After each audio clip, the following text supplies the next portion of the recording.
제5장.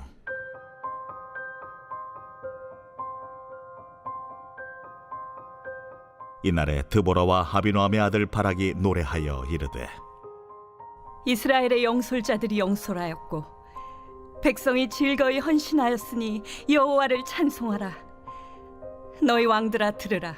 통치자들아 귀를 기울이라. 나 곧 내가 여호와를 노래할 것이요 이스라엘의 하나님 여호와를 찬송하리로다. 여호와여, 주께서 세일에서부터 나오시고 에돔 들에서부터 진행하실 때에 땅이 진동하고 하늘이 물을 내리고 구름도 물을 내렸나이다. 산들이 여호와 앞에서 진동하니 저 신의 산도 이스라엘의 하나님 여호와 앞에서 진동하였도다. 아나세 아들 삼갈의 날에 또는 야엘의 날에는 대로가 비었고 길의 행인들은 오솔길로 다녔도다. 이스라엘에는 마을 사람들이 그쳤으니 나 드보라가 일어나 이스라엘의 어머니가 되기까지 그쳤도다. 무리가 새 신들을 택하였으므로 그때의 전쟁이 성문에 이르렀으나 이스라엘의 4만 명 중에 방패와 창이 보였던가? 내 마음이 이스라엘의 방백을 사모함은 그들이 백성 중에서 즐거이 헌신하였음이니 여호와를 찬송하라. 흰 나귀를 탄 자들, 양탄 자에 앉은 자들, 길에 행하는 자들아 전파할지어다. 활 쏘는 자들의 소리로부터 멀리 떨어진 물 깃는 곳에서도 여호와의 공의로우신 일을 전하라. 이스라엘에서 마을 사람들을 위한 의로우신 일을 노래하라. 그때의 여호와의 백성이 성문에 내려갔도다. 깰지어다, 깰지어다. 드보라여, 깰지어다, 깰지어다. 너는 노래할지어다, 일어날지어다. 바락이여, 아비노함의 아들이여, 내가 사로잡은 자를 끌고 갈지어다. 그때 남은 귀인과 백성이 내려왔고 여호와께서 나를 위하여 용사를 치시려고 내려오셨도다. 에브라임에게서 나온 자들은 아말렉에 뿌리 박힌 자들이요 베냐민은 백성들 중에서 너를 따르는 자들이요 마길에게서는 명령하는 자들이 내려왔고 스불론에게서는 대장군의 지팡이를 잡은 자들이 내려왔도다. 이사갈의 방백들이 드보라와 함께하니 이사갈과 같이 바락도 그의 뒤를 따라 골짜기로 달려 내려가니 루벤 시냇가에서 큰 결심이 있었도다. 내가 양의 우리 가운데 앉아서 목자의 피리 부는 소리를 들으면 어찌 됨이냐. 루벤 시냇가에서 큰 결심이 있었도다. 길라앗은 요단강 저쪽에 거주하며 다는 배에 머무름이 어찌 됨이냐. 아셀은 해변에 앉으며 자기 항만에 거주하도다. 스불론은 죽음을 무릅쓰고 목숨을 아끼지 아니한 백성이요 납달리도 들의 높은 곳에서 그러하도다. 왕들이 와서 싸울 때에 가나안 왕들이 무깃도 물가 다안악에서 싸웠으나 은을 탈취하지 못하였도다. 별들이 하늘에서부터 싸우되 그들이 다니는 길에서 시스라와 싸웠도다. 기손강은 그 무리를 표류시켰으니 이 기손강은 옛 강이라. 내 영혼아, 내가 힘있는 자를 밟았도다. 그때의 군마가 빨리 달리니 말국 소리가 땅을 울리도다. 여호와의 사자의 말씀에 메로스를 저주하라. 너희가 거듭거듭 그 주민들을 저주할 것은 그들이 와서 여호와를 돕지 아니하며 여호와를 도와 용사를 치지 아니함이니라 하시도다. 겐사람 헤벨의 아내 야엘은 다른 여인들보다 복을 받을 것이니 장막에 있는 여인들보다 더욱 복을 받을 것이로다. 시스라가 물을 구함에 우유를 주되 곧 엉긴 우유를 귀한 그릇에 담아주었고 손으로 장막 말뚝을 잡으며 오른손에 일꾼들의 방망이를 들고 시스라를 쳐서 그의 머리를 뚫되 곧 그의 관자놀이를 꿰뚫었도다. 그가 그의 발 앞에 구부러지며 엎드러지고 쓰러졌고 그의 발 앞에 구부러져 엎드러져서 그 구부러진 곳에 엎드러져 죽었도다. 시스라의 어머니가 창문을 통하여 바라보며 창살을 통하여 부르짖기를 그의 병거가 어찌하여 더디오는가? 그의 병거들의 걸음이 어찌하여 늦어지는가 하네. 그의 지혜로운 시녀들이 대답하였겠고 그도 스스로 대답하기를 그들이 어찌 노량물을 얻지 못하였으랴? 그것을 나누지 못하였으랴? 사람마다 한두 처녀를 얻었으리로다. 시스라는 채색 옷을 노력하였으리니 그것은 수놓은 채색 옷이리로다. 곧 양쪽에 수놓은 채색 옷이리니 노력한 자의 목에 꾸미리로다 하였으리라. 여호와여, 주의 원수들은 다 이와 같이 망하게 하시고 주를 사랑하는 자들은 해가 힘있게 도듬같게 하시옵소서. 하니라. 그 땅이 40년 동안 평온하였더라.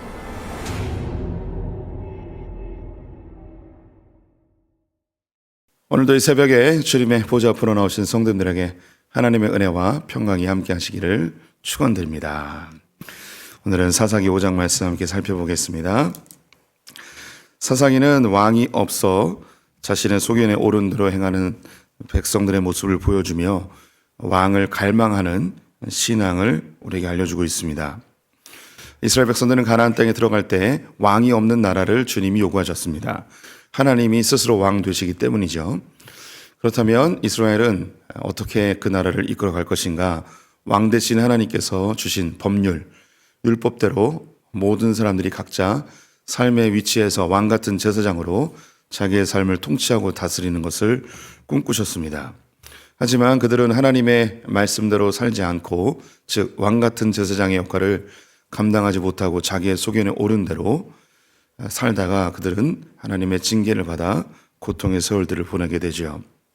그들은 왕이 없어서 고통을 당한다고 생각했습니다. 하지만 그들은 하나님의 말씀대로 살지 않아 하나님의 징계를 받게 된 것이죠. 그래서 하나님은 정치적인 부강한 나라를 요구하는 이스라엘 백성들에게 새로운 왕을 제시하십니다. 그 왕은 하나님과 백성 사이에서 신앙적 모범을 보이는 왕이었습니다. 이것이 이제 드디어 다윗으로 나타나게 되는데요. 우리에게 오실 예수 그리스도도 같은 모습입니다. 우리 성도님들이 예수님을 우리의 왕으로 부르죠. 노래를 하고 또 우리가 고백을 합니다. 이때 우리 성도님들이 고백하는 그 왕은 어떤 이미지의 왕이십니까? 우리가 생각하는 왕은 능력 있는 왕, 우리가 원하는 걸 모든 걸 해줄 수 있는 왕, 공급하시는 왕, 이런 것으로 생각할 때가 많이 있습니다. 근데 이 생각은 우리만의 생각이 아니었고 예수님 당시에 제자들과 그리고 이스라엘 전체가 그런 왕을 기대했습니다. 호산나를 외치며 환호성을 불렀던 그 백성들은 이스라엘의 왕으로 오실 그 예수 그리스도를 통해 부강한 나라, 로마로부터 해방해주는 나라, 자신들의 억울함을 해결해주고 자신들의 소원을 이루어주는 그런 왕으로 생각을 했죠. 그런데 예수님이 십자가에 달려 죽으실 때에 제자들은 배신하여 다 도망가고 백성들은 십자가에 못 박으라고 소리를 지르게 됩니다.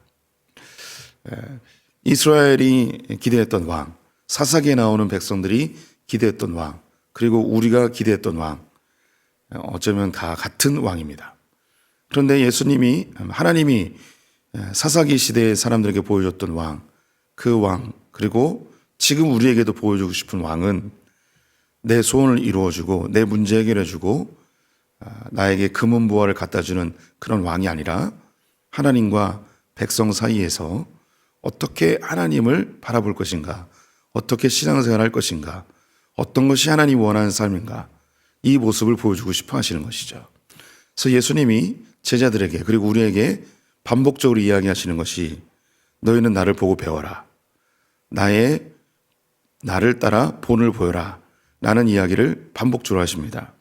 내가 너희를 사랑한 것 같이 하며 예수님은 모범을 보이시죠.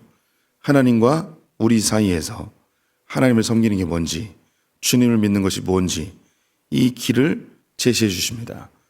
그래서 예수님이 나는 곧 길이요 진리요 생명이니 나로 말미암지 않고는 아버지께로 갈 자가 없다고 이야기하는 것이죠. 우리 성도님들은 예수님을 통해서 내 삶의 소원과 문제를 해결하고 싶은 마음이 듭니다. 저도 그렇습니다. 그런데 예수님이 행하시는 일이 뭐냐면 복의 근원 대신 하나님께로 나아가는 방법, 나아가는 길, 이걸 알려주고 싶으신 거예요. 예수님이 우리에게 복을 뚝딱뚝딱 주시는 게 아니고 하나님께로 나아가서 그분을 통하여 생명과 풍성한 삶을 얻는 그 삶을 살게 하고 싶은 것이죠. 이 이후에 이제 사울과 다윗이 등장하는데 이 두 사람의 큰 차이가 바로 그것이었습니다. 사울은 왕이 어떤 일을 하는지 잘 알지 못했습니다. 그래서 나라를 부강하게 만들고 전쟁을 없애고 그러면 다 되는 거라고 생각했습니다. 율법도 좀 어기고 하나님 명령을 좀 불순종해도 나라를 부강하게 만들면 되는 것이라고 생각했죠. 그래서 사울은 하나님께 버림받습니다. 반면에 다윗은 그가 실수가 있고 부족함이 있어도 하나님께 나아가는 모범을 보여주었습니다. 예수님이 그런 분이시죠. 이제 사사기에 12명의 사사가 등장을 하는데요. 오늘 우리가 읽었던 장면은 이제 드보라의 승리 이후에 노래하는 장면입니다. 그 제목에 드보라와 바락의 노래라고 되어 있습니다. 네 번째 사사로 등장을 하죠. 여자 사사입니다. 어제도 말씀드렸지만 이 당시에 사사로 쓸 만한 괜찮은 남정네가 없었기 때문에 하나님은 여인을 들어 민족의 지도자로 사용을 하십니다. 드보라는 직접 전쟁할 수 없었기에 바락이라는 인물을 들어 그가 군대 장관으로 세워서 그들을 공격해 들어온 하솔왕 야빈 그리고 그의 군대 장관 시스라를 물리치는 공적을 세우게 합니다. 하지만 바락이 직접 시스라를 죽인 게 아니었고 그 이스라엘 땅 가운데 들어왔던 겐족속이라는 이방족속 이드로의 후손들이죠. 이 이방족속의 한 여인이 시스라의 관자놀이에 말뚝을 박아 죽이며 전쟁을 승리로 이끈 인물로 등장을 합니다. 하나님께서 이스라엘 가운데 이방 족속 그 가운데 여인 가장 낮고 낮은 한 인물을 통해서 승리를 얻게 하는 하나님이 일하셨음을 보여주는 거죠. 이스라엘의 강함이나 이스라엘의 전투력이나 이스라엘의 무기가 아니고 그리고 어떤 힘이 강한 인물이 아니고 가장 연약하고 연약한 사람을 통해서 일하시는 하나님, 그것은 그 인물이 중요한 게 아니고 이 일을 이뤄내신 하나님을 보여주고 있습니다.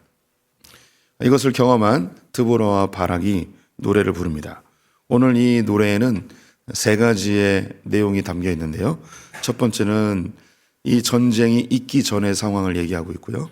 두 번째는 전쟁의 상황을 이야기하고 있고 세 번째는 전쟁 이후의 상황을 이야기하고 있습니다. 이 드보라의 전쟁 이전에 어떤 일이 있었는가 6절부터 9절인데요.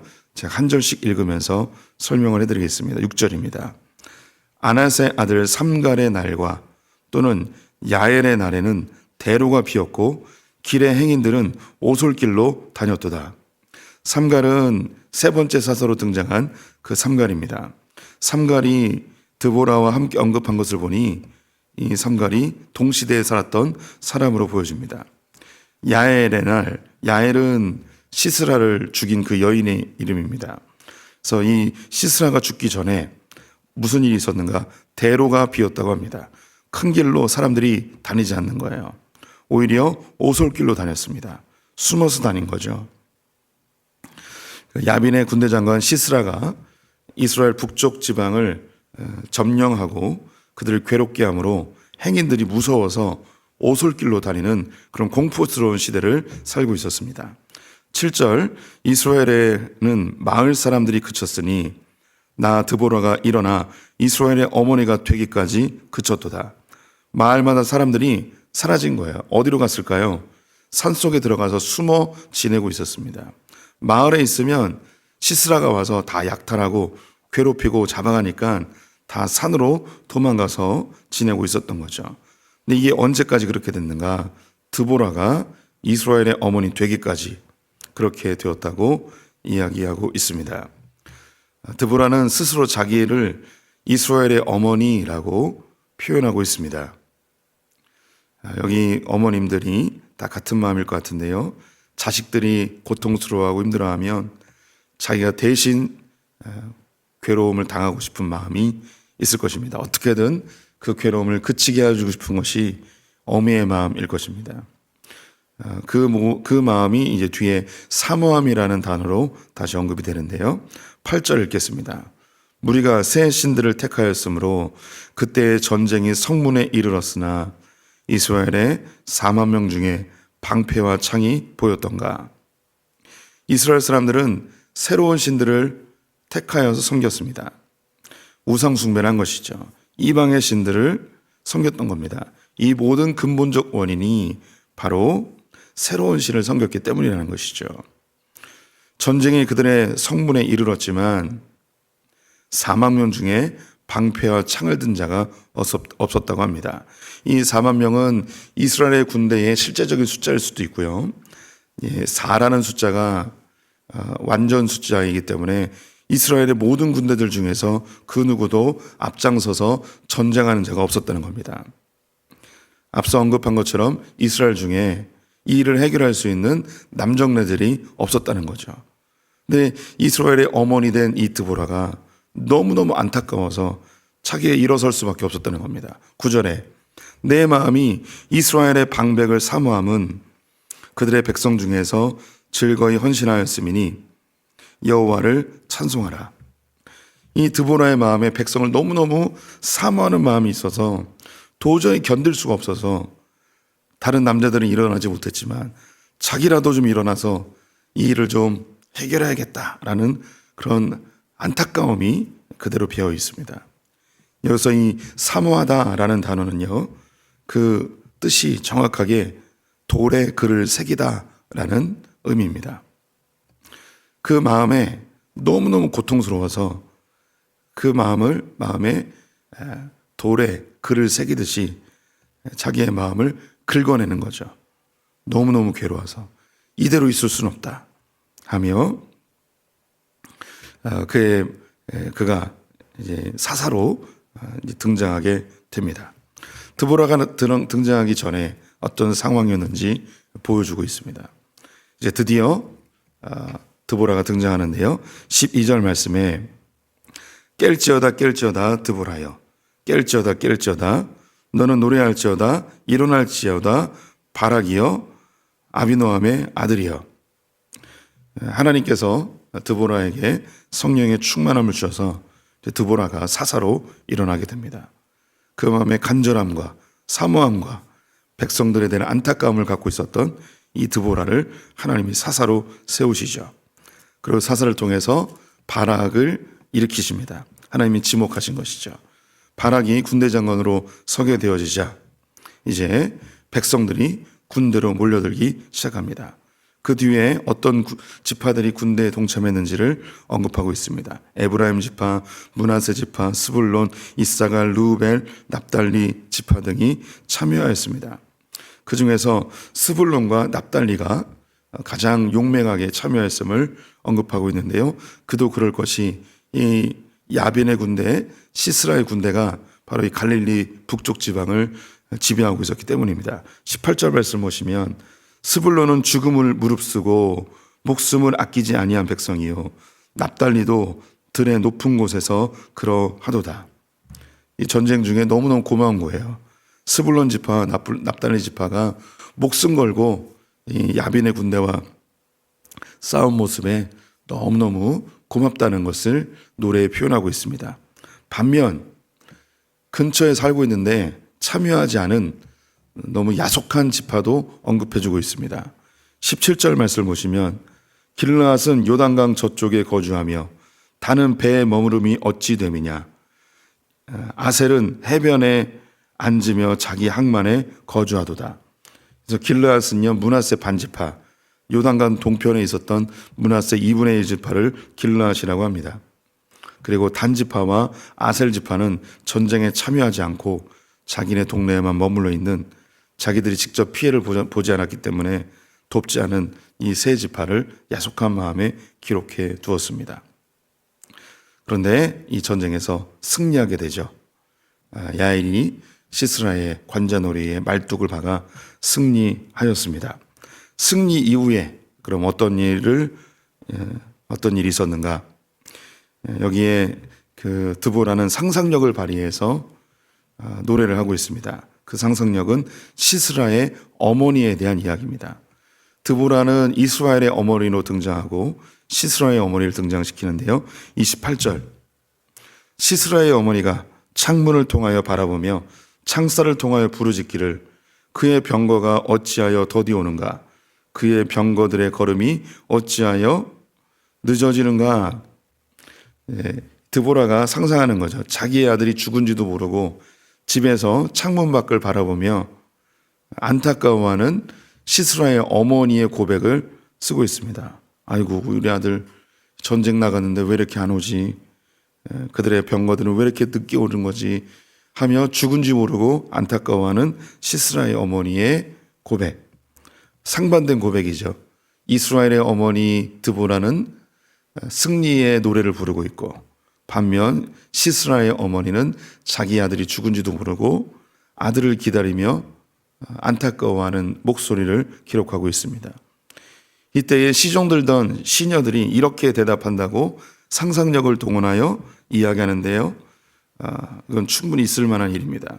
30절 말씀. 그들이 어찌 노량물을 얻지 못하였으랴. 그것을 나누지 못하였으랴. 사람마다 한두 처녀를 얻었으리로다.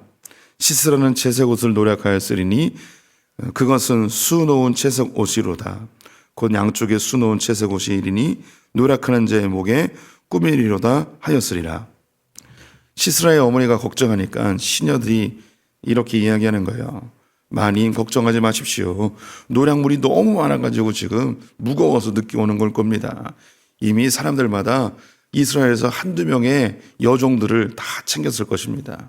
또 우리 시스라 장군님은요, 채색 옷을 노력해서 이 옷을 양손에 가득가득 가지고 오느냐고 지금 늦어지는 거니 마님 너무 걱정하지 마십시오. 이렇게 얘기했을 거라는 거예요. 그런데 이 이야기는 자신들의 소망일 뿐 실제로 시스라는 관자놀이가 뚫려 죽었다는 거죠. 이스라엘의 어머니는 승리의 찬송을 부리지만 시스라의 어머니는 이렇게 슬퍼할 일을 알지도 못하며 그들의 소망을 이야기하고 있다고 언급하고 있습니다. 그러면서 시스라가 드보라가 자기의 마음의 소원을 하나님께 고하며 찬송을 마무리합니다. 31절에 여호와여 주의 원수들은 다 이와 같이 망하게 하시고 주를 사랑하는 자들은 해를 힘있게 도둑같게 하시옵소서. 원수들은 물리쳐 주시고 주를 사랑하는 자들은 이렇게 승리하게 하여 주시옵소서.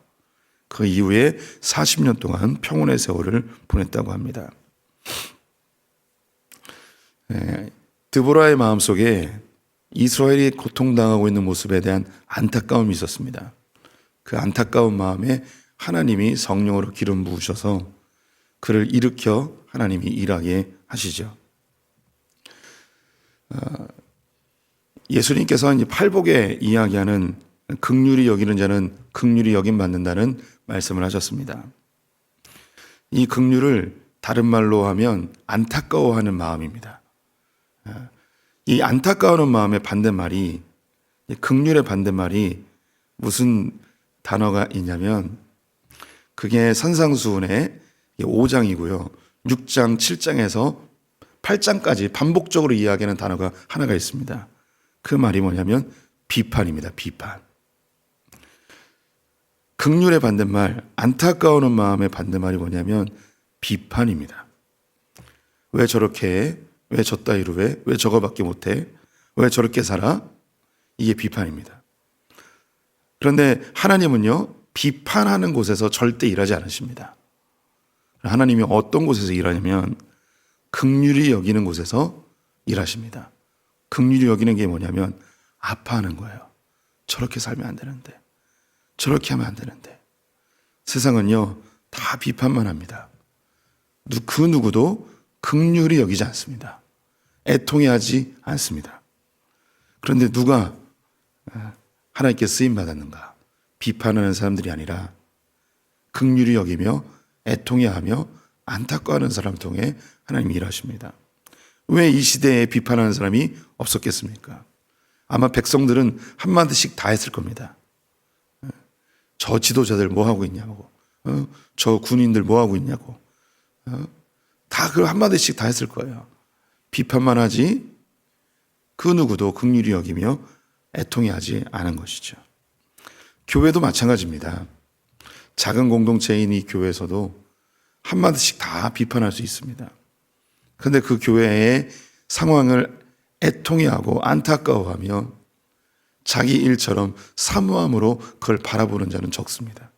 근데 누가 그 일을 하는가? 하나님이 애통해하는 자를 통해서 그 일을 해결해 내시죠. 지금 한국 사회는 참 어려운 상황입니다. 늘 어려웠지만 그때마다 하나님은 누굴 통해 일하시는가?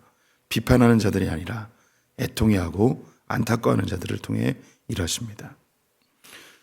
우리 성도님들, 드보라는 자기를 이스라엘의 어머니라고 이야기했습니다. 칼빈이 했던 이야기 중에 하나님을 아버지로 보시는 자는 교회를 어머니로 보셔야 된다라고 합니다. 하나님이 남편이라면 교회는 당연히 부인 되겠죠. 그러면 이 땅에 대한민국의 어머니는 누구겠습니까? 교회입니다. 교회가 대한민국의 어머니가 되어서 이 땅의 아픔을 애통해하고 안타까워해야 됩니다. 그것이 기도가 되고 그것이 하나님 앞에 부르짖음이 되어서 하나님이 그 기도하고 부르짖는 그들을 통해서 하나님이 일하실 것입니다. 지난 주일 10월 27일에 광화문과 시청과 여의도 광장, 여의도 대로에 한국교회 성도님들 110만 명이 모여서 큰 기도회를 하였습니다. 이것을 비판적으로 바라보는 기독교들도 있었습니다. 그들이 비판적으로 봤던 그 이유는 뭐냐면 그 모임이 비판하는 모임이 될까봐 그들이 조심스럽게 바라봤던 거죠. 그런데 현장에 참여했던 분들, 저는 못 가고 저희 아내가 갔다 왔는데 그 모임 자체가 너무너무 아름다웠다는 거예요. 그 아름다움이 뭐냐면 때로는 침묵으로 기도하고 때로는 하나님께 부르짖기도 하고 하면서 질서를 정확하게 지키며 그 어떤 것도 비판하거나 정죄하지 않고 이 시대적 흐름이나 국가적 정책에 대해서 비판하지 않고 하나님께 간절히 하나님의 긍휼을 구하는 기도를 했다는 거죠. 저는 현장에 없었지만 주변에 현장에 있었던 분들 또 아내의 이야기를 들으면서 참 아름답게 기도회가 진행됐구나라는 감사함이 있었습니다. 하나님은 비판 속에서 절대 일하지 않으십니다. 하나님은 애통해하는 마음, 긍휼히 여기는 마음 속에서 일하시는 것을 꼭 기억해 주셨으면 좋겠습니다. 한국교회가 대한민국의 어머니가 되기를 간절히 소망합니다. 기도하겠습니다. 어머니의 마음을 가지고 민족을 품었던 디보라를 통해 하나님이 구원을 주시고 평온함을 주심을 감사합니다. 하나님, 한국교회가 대한민국의 어머니가 되길 간절히 소망합니다. 비판하고 정죄하는 것이 아니고 나의 아픔으로 여기고 애통해하며 긍휼히 여기는 속에서 하나님이 일하실 줄 믿습니다. 하나님, 소풍의 성도님들이 비판의 입술이 아니라 긍휼의 입술, 안타까워하는 고백, 기도가 넘치게 하여 주시옵소서. 오늘 하루 주님께 의탁하며 예수님의 이름으로 기도드렸습니다.